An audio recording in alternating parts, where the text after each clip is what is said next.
My next guest is well versed on these things. Please welcome back in Rebecca Walser. Rebecca, thanks for being on the show.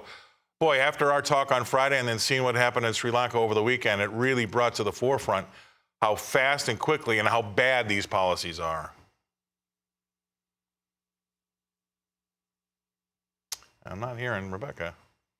All right, we're going to have to take a quick, we have got a technological issue. So, sorry, Scott, can you hear me? Here we go. All yeah, right. I'm sorry. I don't know what happened. Okay. I was reviewing an interview that he did with the Prime Minister did with CNN last Tuesday, and he was talking about their negotiations with the IMF. And what was really surprising to me is that he said that, we have to worry now that we're negotiating from a position of weakness because we are now a bankrupt country. So now we have to prove what we're going to do about our debt. Now we have to do all these things.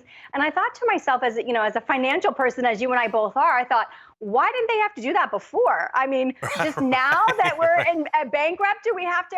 So that just goes to show you that the IMF, we need some reforms there. They go into these countries, they promise them all these things, westernization and all these things, and then they have these loans that they're just never going to be sustainable. But Scott, you're right. Their ESG score, 98 on a scale of 100. And so the country was really trying to push through on these green things. And then obviously Russia invaded Ukraine, and we had a lot of inflation on the energy sector across the world. And that just really was too much for a failing country like Sri Lanka to digest. And it has led to this. And we're already in a situation around the world when we really need to have good production because of what we may or may not see food shortages, right? I don't think we'll see them here in the U.S., but things will definitely be expensive and stay that way.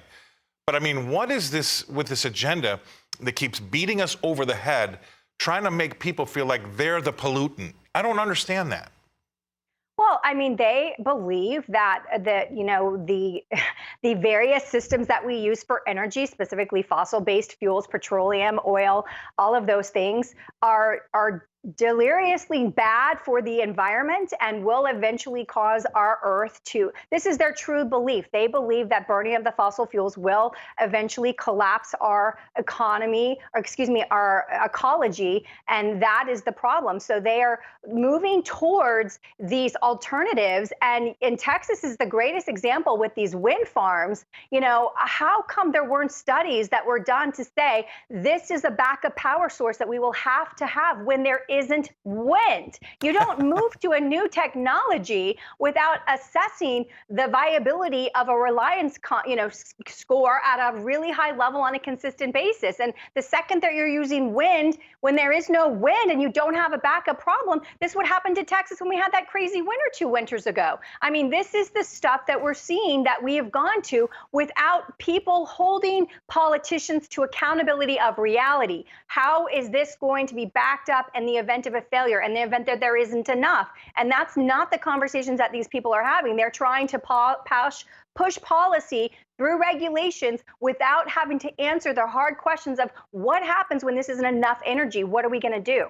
No one's answered those questions, Scott, and that's why things are failing. Right. Politicians don't think like that. Scientists do, but they're not running the country. It's these politicians. And so what they've done, in essence, is this, going green.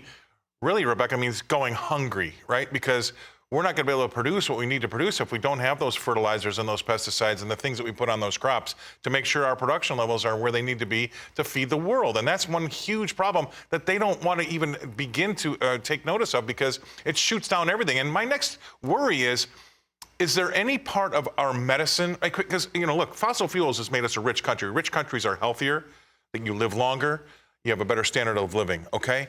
That is really the backbone of where we are today. Now, if there's something about our medicine that isn't really done well or pollutes something in the making of our medicine, are they going to make us stop with all the medicine we have? I mean, where does this go next? I mean, this is getting absolutely ridiculous. This green movement is go green or go hungry. That's what it is. And I just don't understand their end game. Yeah, the end game, I hate to say it, it's so negative and it's so pessimistic, but I will just say, I reiterate again, Scott, a lot of these people do not believe that the world's population can be sustained over the long term at the level that it is. And so they are intentionally, in some cases, looking for technologies that cannot sustain as big of a population as we currently have, and certainly not one that grows from here.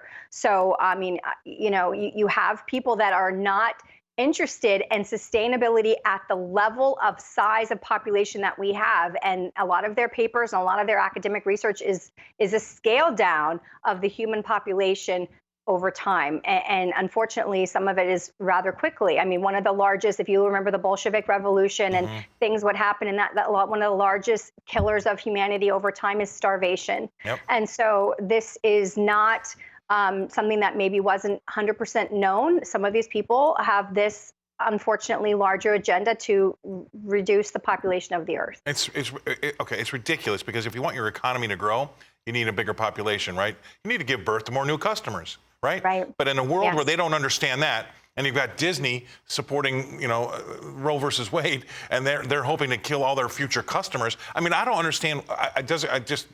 I'm absolutely shocked at how they can get from point A to point B. I just don't understand their process because, look, you're not going to grow your economy. Your stock market's not going to go up. Your finances aren't going to get better unless you have a growing population. End of story. That's the first thing they teach us. Anyway, you can tell I'm getting angry. So we got to get that GDP. We got to get the GDP to grow, and we need more people to make GDP growth. So, I mean, goods and services that we have to grow the pie. You and I are on the same page. Okay. Thank you very much. I'll smile now. Thank you, I won't get too mad. That's Rebecca Walser coming to us from Tampa, Florida. Thank you, Rebecca. All right. When looking at